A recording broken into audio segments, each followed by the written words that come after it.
Happy Monday, everyone. It's the start of another week. For those of you that celebrated Easter this weekend, I hope you had a nice holiday. We are so glad that you're here with us today on the story I'm telling myself. And Andrea, our guest, is going to introduce herself in a minute.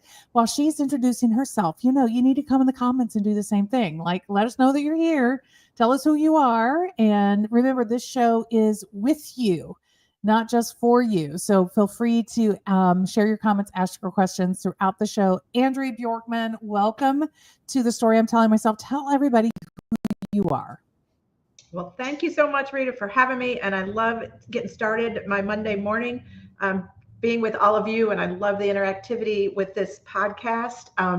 And your opening gets us all kind of jiving, right? So that's a really good thing. And thank you for pronouncing my name correctly, Andrea Bjorkman. So if you remember, and my ideal clients they remember this. Bjork, the Icelandic singer that wore the feather tutu. Yes. That's what I tell Bjork. Man, pretty easy. But anyway, thank you so much for having me.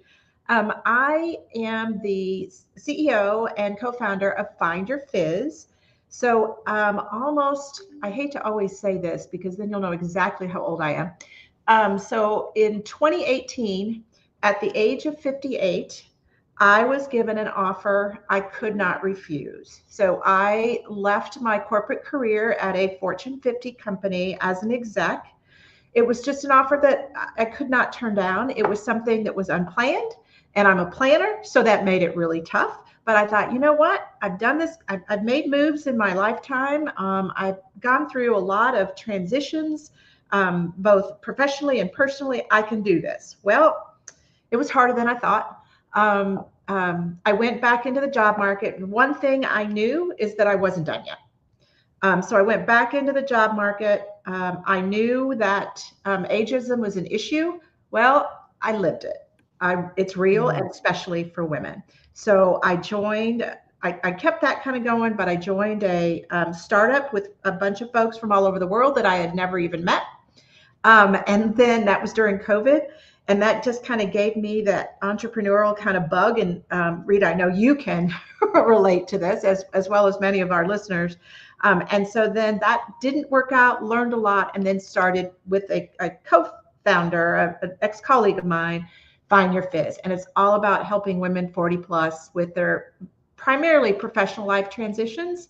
But we know that you can't separate your personal and your professional life, and you darn well shouldn't. And so I kind of hit on helping women with all of those transitions that we all have gone through or will continue to go through. I am so excited for this conversation because I think that not only, Andrea, are you speaking to women that already find themselves crossing that 40 threshold line, but you're speaking to women who are a decade in advance of that, looking ahead and thinking about what am I going to do at this next phase in my life. And it is, a lot of us are planners. It's never too early to start thinking ahead and planning. Listen, findyourfizz.com is Andrea's website. You're going to find out everything that you can about her. All the connections you need are right there on her website. But she's also giving you her email if you just want to reach out to her. Andrea at findyourfizz.com is how you can reach her. Our mutual friend Angie Redmond is in the house. Angie, thanks for joining us this morning and coming into the comments to say hello. Let's get into this, Andrea, because I know people really want to receive your guidance. So you sort of already gave us the setup here. You left your corporate career. You decided you weren't done yet. Tell us a little bit about some of the stories that were on repeat play in your head during this transition time that you were in. Well, one of the things that I didn't recognize, and honestly, I thought it was only a man thing, I didn't recognize how much of my identity was tied to my career. I'm a mom of 4 daughters. I'm a wife. I'm a sister. I'm a daughter. I'm a friend. I'm all of those things. And I didn't understand how much of my career was part of that identity. And so that was a real lesson learned, and that I talk with friends about all the time. because it does make it hard. And it doesn't matter if you're choosing to retire, you lose your job, you decide to do something different, whatever the case may be, it's all something that we have to work through. So I didn't recognize that. And as a result, I didn't expect I won't go so far as to call it depression, but I didn't expect the emotional feelings that I had. I just want to jump in and affirm what you're saying, Andrea, because you're speaking to my heart. I think I was 37 when I walked out of my corporate job, and it was a job that was not a good fit for me. And my husband said, "Look, you've been working here, you've been doing your professional career now for almost 20 years, and you've never taken a break. Just take a sabbatical. Just take a sabbatical. Get Natalie into kindergarten, which was a year and a half away, and then find another job, move on from there, but just take a break." And I was like, well, I because I was feeling that mom guilt that all moms feel about working a job that's requiring 60 some hours a week and barely seeing your kid for bedtime and bath time on weekdays and being up and out the door before they're even up and moving. And, just all those things. So I said, okay, I will do that. And I had the same exact response, Andrea. And what I realized was I was grieving. Oh, very much so. I didn't know who I was without my corporate title. Mm-hmm. And I was grieving the loss of my corporate identity. And I knew at my age that it was going to be, at my age and being the mother of a young child, it was going to paint a certain picture about me that I was going to have thrown back in my face over and over. So when I went back into the workforce, I knew it wasn't going to be like, oh, welcome back. You've been an executive. You've got so much to give. It's going to be like, well, you have to take care of your kid. Are you really committed to be right? Like it really felt like the death of a part of myself that I would never be able to reclaim. Right. Because I prioritized motherhood over my business persona. Yes, it's real. It's so real. And and I have clients that have said this, and I have felt it myself, like if you're going to retire and it's something you want to do, but then you question when somebody says, what do you do? Or when you've chosen that sabbatical, which kudos to your husband, right? That support is so, so incredible and so needed. But what are you doing? I'm taking a sabbatical. You're what? It's just something that has not happened in our generations. I believe it's happening more now, which beautiful. Mm-hmm. That's a beautiful thing. But it is a loss. It is a grief. But I will say that your comment about reclaiming, you don't need, the goodness is, don't reclaim that old person. You don't need to. You need to move on from that. Take those experiences, take all the things you've gone through, the resilience you have, your wisdom, and claim what you want going forward. Because now it's, at a kindergartner, that's a little harder to say, you need to take time for yourself. But for a lot of women, especially as you hit 40 and beyond, you're an empty nester. It's time you take care of yourself. It's time you look at what you want. Girl, I was having my second baby at 40. What are you talking about, empty nester? I was going to say, girl, when I was 37, I had my fourth baby a month shy of my 30th. So, yeah. And it's funny, 2, almost 3 out of my 4 daughters are my ideal clients. Whoa. Right. That's crazy. Yeah. Yeah, it's humorous to me when I see these comments from millennials that are talking about being in that age range and starting their families like they're the only people that ever do it. And I'm like, all of the women that I worked with, I mean, they were all in their mid to late 30s when they were having their first children because we were career women. Well, first, yep, right? I just didn't do it right, although I did in the long run. Took a semester out of my sophomore year in college to give birth to my oldest daughter, um, and then kind of kept going. Um, I said I was a planner, but not so much there. Um, but there's beauty in, and I kept, going with my career, and there's beauty in being an older parent, and there's beauty in being a younger parent. And the best thing for me was I asked my four daughters and try to drill into their heads, please don't do what your mom did. Okay. Enjoy your life before you start bringing in kids. And I have a daughter my number three daughter, Sarah, who had a little girl a little over a year ago, and she'll be 39. So there you go. So you're out of your corporate life. We were talking about sort of the stories that just kept popping up into your head. This, not knowing how to answer the question now that you get, as we so often get, which we are learning, right? We're all learning. You don't say, what do you do? You can ask so many more interesting, better Yes, questions than yes, what do you do? Don't be exactly. lazy. Don't be lazy, gals. Don't be lazy. No. Be more interesting in that. So is part of the story that you were telling yourself that you were not enough Yes. without the answer to a title like Oh, that? very much so. Very much so. I wasn't good enough. I clearly wasn't successful. I discounted all of my success over 30 plus Wow. years.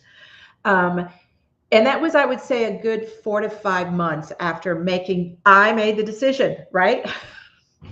um, so that took me a good 4 to 5 months to get through. Under Now, thinking, like me, did you feel like you were quitting at some level? Like, I oh, think part of the reason I grieved is that I really, at my truest heart, I did not want to give up my corporate no, life. I right. was good with maybe I could take a break from it and get a moment's reprieve. But I think my deep grief was about the fact that I did not want to stay in the situation that I was in, but I really felt like I should have fought longer or fought Mm. harder or something. You know what I mean? Oh yeah. Oh yeah. Um, I never I never told myself it was a wrong decision. It was the right decision. What I struggled with was how to then move forward and what did Mm. that look like, right? And I started to believe that I'm too old. I started to be an ageist about myself. Um, Ah. and that is nutty and ridiculous and wrong. And yes, it's society that kind of puts that on us. And yes, women get hit harder than men because we're held to different standards. However, I knew better. So, what were some of the ageist things that you were telling yourself about yourself? I'm too old to start over. I'm too old to try something new, even though throughout I'm an Air Force brat. My ex-husband was in the Air Force. I moved my entire life. I can handle change really well. I lived all over the country and overseas. I know what that's like, but I lost track of that I can't do something different. Um, I won't be accepted. Um, I should be grateful that I got this incredible package. I have a pension. Whoa. I mean, and I was grateful for those things, but that's a given. And I'm grateful and I could not be happier about all of that, but that wasn't enough for me. But what I So, didn't, it sounds like part of it is um, we have these, for lack of a better word, these tropes that we carry at different phases of our life about what we're supposed to be like in the season. yes, Right. yes, So when you're yeah, in your early career, you're supposed to be the vibrant go-getter, say yes to anything, right? Kind of right. thing. And then you're supposed to be the powerhouse executive in the suit and all of this. And so now you've gotten to this season where you are getting a retirement and stuff. And the trope is what? That you're supposed to be this relaxed, chilled out. Yes. Happy. I got it all figured out. This is what I wanted. And I had people. And you're not supposed to want anything more. You're just supposed to No. relax into this, right? Right. And I had lots of folks, that I had worked with who had retired way before me, and they were laughing at me and saying, "What are you doing? Why are you looking for something different? This is your time to have fun." And I'm like, "Well, work is fun for me. I don't want to. I'm happy you guys are happy, but don't put that on me. That's not who I am." And and I'm very good for you though. oriented. Good for you to recognize that's not who you are. Oh. So lesson there, friends. You Yes. do get to claim who you are. You don't have to listen to all the external guidance that you are receiving. But I think it is important to recognize this, that part of the stories that we carry within ourselves are these much more deeper seated stories about, at this phase in your life, it's supposed to look like, feel like, be like X. Yes. And that's a story that you're telling yourself, that you're trying to fit yourself into a box. And sometimes that box doesn't fit. Honestly, I don't think any box fits, right? There's nothing to me that's positive about that. That is a negative connotation. I don't want to go so far as to say I was the square peg in the round hole, but I was because I live in this town where the company I work for, this is where they're headquartered. And so I see lots and lots and lots of these folks, and I have tons of friends that still work there. And to listen to them sometimes, it's like, oh, really? You're still working on the same things we worked on like 15 years ago? those were good conversations, because it's like, yes, I am not doing this anymore.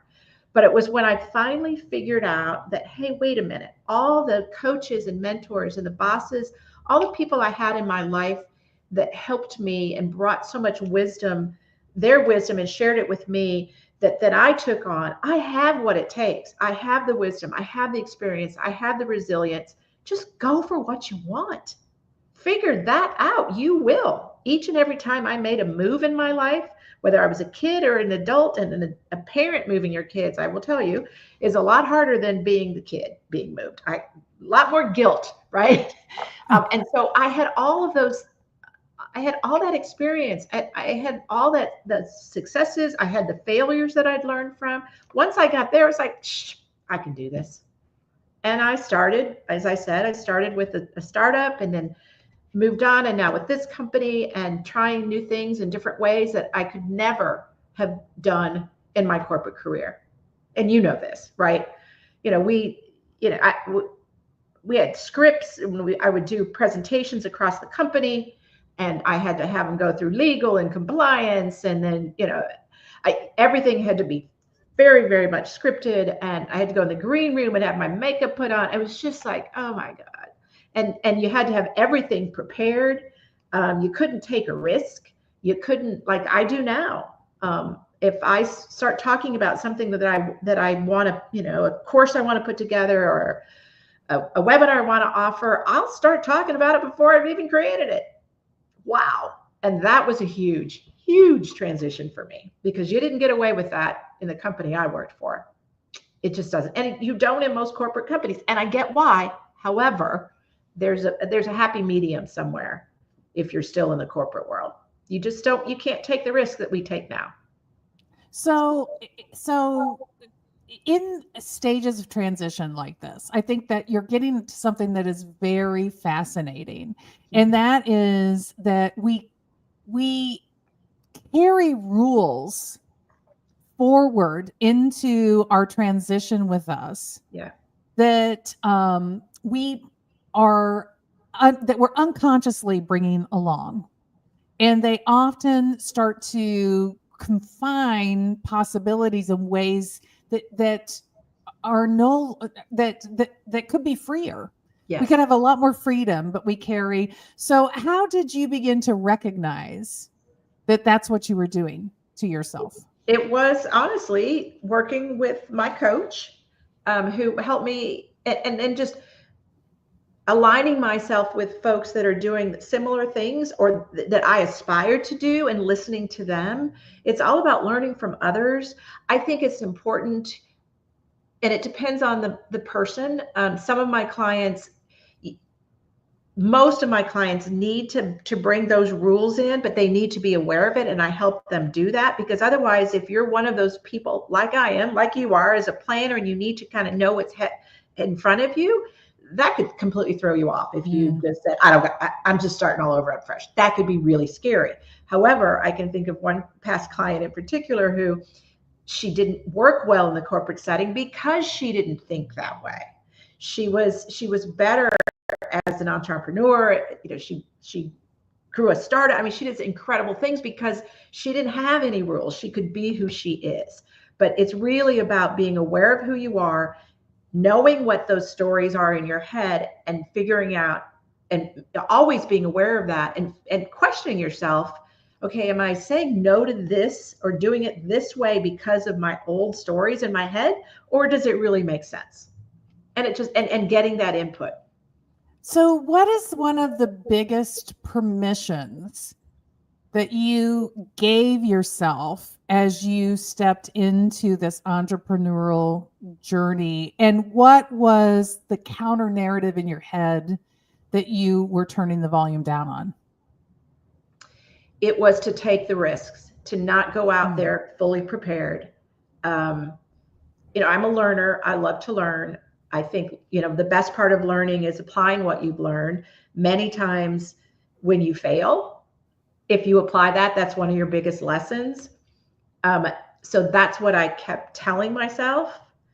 And then that counter noise, what? You can't fail. You just started. You look like an idiot. Nobody's ever going to trust you. You're a coach. You're supposed to have all the answers. Right? Oh my gosh. I feel that all the way to my bones. Like, we can intellectually know that failure isn't a bad thing, that failure is learning, that we can recover from that. But this counter narrative that lives deep inside of our heads that says, if you fail, you flop, and it'll be public, and it'll be ugly, and you're going to look like a fool. I mean, that narrative is when you're out on your own and you don't have any team around you, that one is a really tough nut to crack. Yes, it is. And when you're an achiever like I am, where, I only got straight A's. If I didn't, something was wrong with me, right? Yeah. I put more pressure on myself than my parents ever did. But I remember it was probably 6 weeks after I left. I was out on the lawn across the street. We lived downtown, and I was out there with my dog at 11:30 in the morning, and a guy that used to work for me drove by.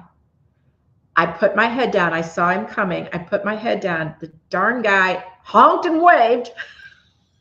So I had to look up, and I was so embarrassed. And of course, he knew I'd retired. He knew I was gone, but I was so embarrassed that it's the middle of the workday, and here I am out with my dog, and I don't have a job. And then it never dawned on me till, I don't know, weeks later. Well, what are you doing out on the workday, right? But that's right. That whole idea of something's wrong with me. I'm not who I used to be, and therefore I'm not successful. I'm not a good role model. I'm not blah blah. You name it. I was not. Well, I will say that I remember, and I chuckle at this. But when I was leaving my corporate position, I was trying to figure out, because my daughter was in preschool part-time, right? So she's out of the house several mornings a week. I quickly figured out that you can't even work out at the gym and get a shower before you have to get back into the pickup line at preschool. So it really was not that much time. But at the time, it felt like an enormous amount of time. To have 3 hours, like that seemed like an enormous amount of time to me. And so I was like, I'm going to master making bread from scratch. That's going to be what, right? Because I have to have productivity. I can show the loaves. I like Yep. the whole productivity thing.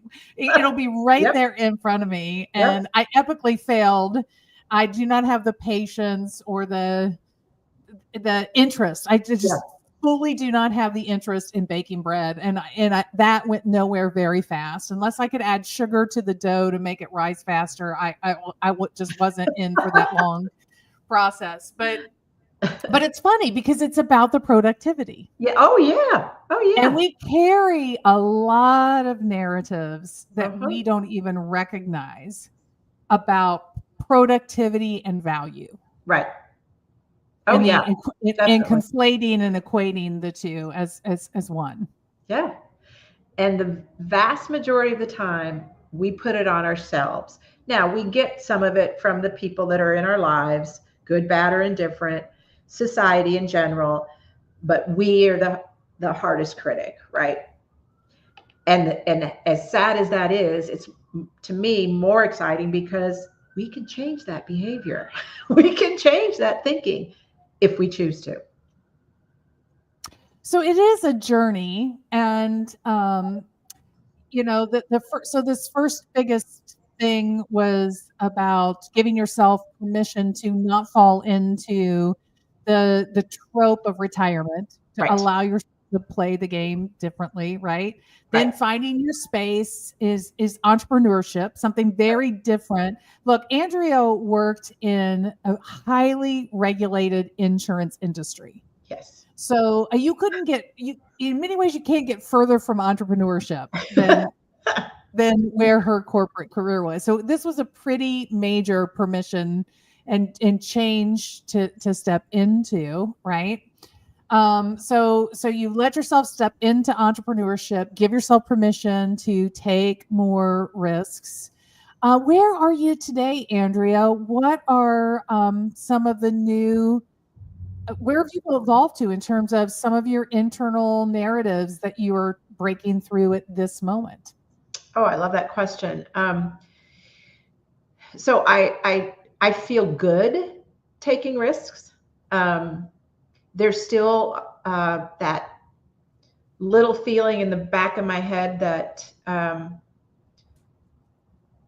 well, I have another company with a partner where we do participatory cooking and crafting classes, and of Mhm. course in my Fizz business we do events, right? Those kinds of things. So a lot of event stuff. So the hardest part about events for me is I'm taking the risk. I think it's a great idea. I really love what can come from it, and then nobody or very few people sign up. That one is still hard. That one's still hard to deal with. And then I think, and I had one on in my other company a couple of weeks ago, and it ended up being 4 people, and it couldn't have been better. I mean, it was perfect. It was an intimate setting. We were making wreaths for spring, and it was just everybody loved it.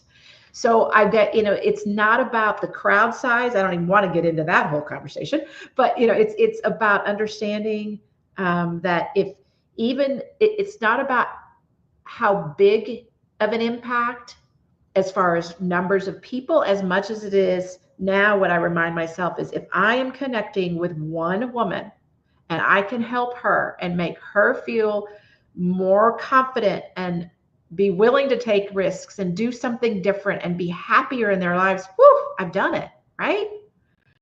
And that's a different thing because Yeah. So why aren't we telling ourselves that story? That yeah, one is enough. yeah. One is enough. When you were sharing that, it was making me think about um, learning from Peter Block, who is a very important mentor in my development and growth as an organizational psychologist. And his community building method of change centers on the invitation and the fundamental shift in our thinking that whoever says yes and shows up in the room are the right people to be Mhm, there. mhm. Yes. Yeah. And trusting, just really putting our trust in that idea that big, small, no matter what, but whoever is in the room are the right people to be in the room, and the right things can happen because the right people are in the room, and everything else is just noise that you have to Right. let go of. Yes. And it is very antithetical to what most of us learn in corporations, right? Where Oh yeah. we mandate, we dictate, we forcibly put you in situations, all of those things. Um, I never did hey, any of good those morning, things, Rita. Karen. Thanks for joining us. Well, and you have I mean, insurance is so heavily regulated. There's so much compliance. So of course, I mean, you don't give people a choice about whether or not they're going to attend compliance training. Because if you gave me that choice when I was in the insurance industry, I was like, oh God, no, thank you. I'll pass. But that's, regulation bodies say Yeah, never. that's not Oh, really I an can't option. wait. Yeah, exactly. So, but I think it is so important. We are in a season as a society with social media taking up so much space in our lives that we are addicted to the metrics. How many impressions did Yes. this post get? How many likes did it get? How fast did that happen? All of these external validators like that. Um, and so it's countercultural to take this position that Yeah. one is enough. Right. Right. However, it's also financially counter, right? So that wreath making event, we did end up making a little bit of money, so that's cool. However, and there could be a tail, right? You have the cost of an event, and you have the right people, and nothing comes out of it, and it costs you a lot. Well, that one's hard to swallow as well. Yes, I agree. Well, but part of the faith in one is enough is that that you're building proof. You're identifying who the real customer is, Right. and that you're able then to utilize all of that to really target and attract the true audience that is the right audience. Yep. Yep. It's the learning piece. As a business owner, it can be very difficult to nail the audience, Yeah. to really know who's that ideal person that you are talking to and dialing that in. And it's just so much easier to be lazy and just sort of do the scatter splatter thing, Right. right? Right. So yeah, I mean, let's be clear about that, because Andrea is right. It's not that we can all afford to work for free, because we can't. And you can't, you also cannot subsist on like a half a percentage return margin No. on No. something. I mean, everybody needs to see those margins growing. So, but it's learning. It's what you were Right. saying about, you got to combine it with the learning and getting smarter and getting better and building the receipts. Because if you really know who you're talking to and who things are landing with, then you're talking to more of those people. You can share, you can share your receipts that say, I know this is for Yes. you. Yeah. And I will say, in the major customer research projects that I was involved in my corporate world, there was more of that scatter splat than this is easier, to your point, because we're working with smaller groups and can have those one-on-one. Even all the focus groups I was a part of, not the same, right? This is, and as exciting and it was to learn all of those things, this is one-on-one. These are one-on-one conversations that are amazing, not only from a learning standpoint, but also it just fills your heart when you're helping someone. That I never got that in my corporate career. So it's worth it, I guess, is what I'm saying. So for people that are in the second chapter of their lives, right? Right. In that transition, 40 and over, women especially, um, what final thoughts do you want to share with them about recognizing some of the self-limiting stories and what the potential replacement is that they can offer themselves? Well, they first need to recognize those stories, because that will help them identify if they are like you were in your corporate career. If you realize, although it took your husband to help you, right? So that's a beautiful thing, because many times we don't do things on our own. Most people don't do things on their own. They need to Right. either really be hurting, which we don't want, but that's what it takes for a lot of folks. We got to be in real pain before we make the move. Or we have folks in our lives, whether they're family members or coaches, mentors, whatever the case may be, that can help you see things in a different way. So be open to that. Don't wait. I have one client who was physically ill before she finally decided she needed to get out, right? And that's not where we want to be. But so be open, be aware, be willing to look at your life in a different way.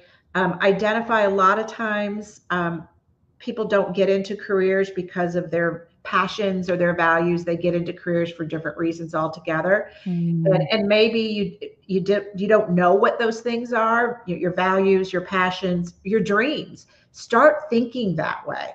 Just by doing that, just take little steps. By doing that, you're not saying you're quitting your job. That's not what you're doing at all. But and it could be whatever those things are. There could be a different job in your same company or a different company. It doesn't say you're going to corporate, but at least you can find that fit that we've been talking about that's so important. You've got to take the time to do that.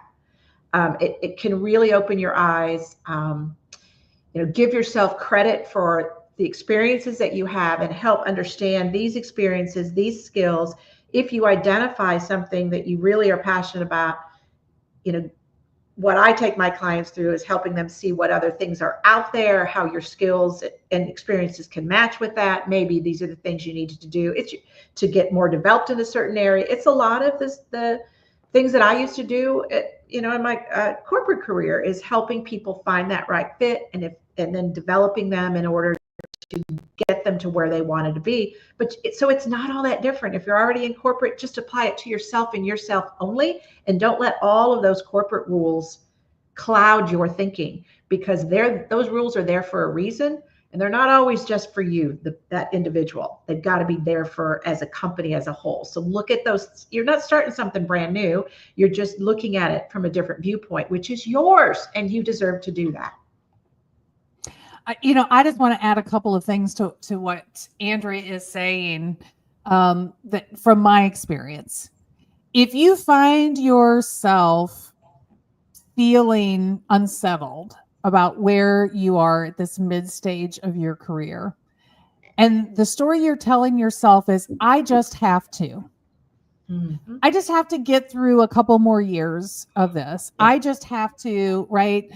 These should be the strong alarm bells to yourself that that you are ripe and ready for a transition to something that is going to light you up again, that you're losing your spark. If there's a lot of I have tos in your life, you're losing your spark. And it's the chasing. At some point I'm going to get it.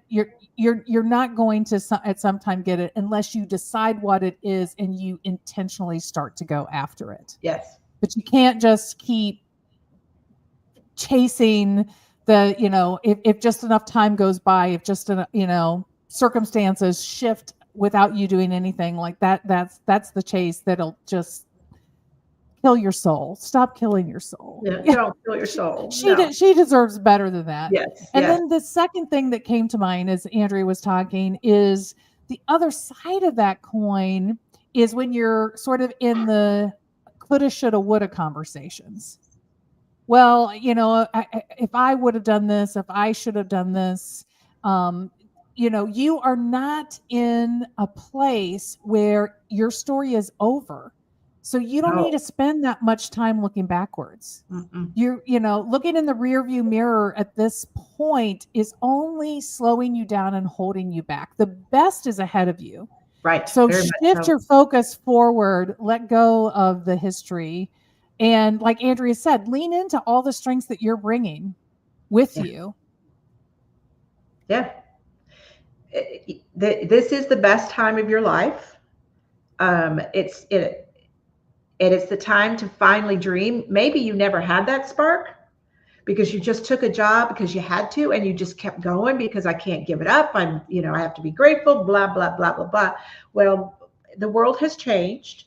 I think COVID did some really good things as far as we as human beings look at our lives in a different way. So we need to do that, especially as your kids if you have children, they're going to move out. They've got to be on their own. They need to be on their own.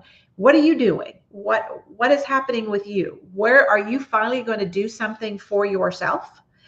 Those are the questions that I ask. And the best thing is people get very, very concerned about, oh, this is going to be huge and I can't handle it and I don't want to have to do this. And no, just take some small steps. Just start thinking.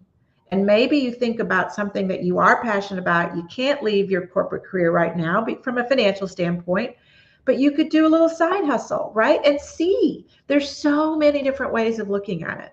And maybe it's what I see a lot with my corporate gals, I'll call them. They want to get out of leadership, not into leadership. I'm done taking care of other people. And so, Right. And that's okay. And some companies that's really very much frowned upon. Well, too bad. What's right for you? It's just put yourself first. And I know that how hard that is for women. And when I say putting yourself first, I think we automatically think, oh, well, that's not right. I'm not good enough. My job is to take care of everybody. We're never going to put ourselves so far first that we're going to be selfish. That's just not going to happen. It's not going to happen. But if you have that mindset, that will help you open up to new ideas and new ways of thinking that will help you find that happiness that you're really looking for. It's not hard. It's taking those small steps. And you're not too old. You are never too old. No.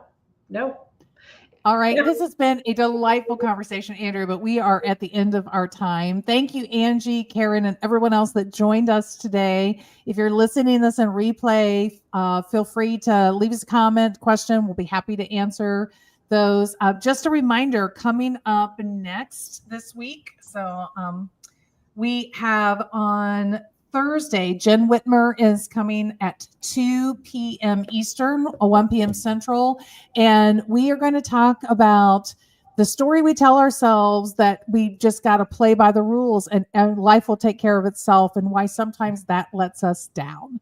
So you're going to want to hear. Jen is hilarious. She is a well-known national speaker, and you're gonna enjoy this conversation. So come back and join us on Thursday. Andrea, thank you so much for being with us today. Everyone, have a great week, and I'll see you Thursday. Bye.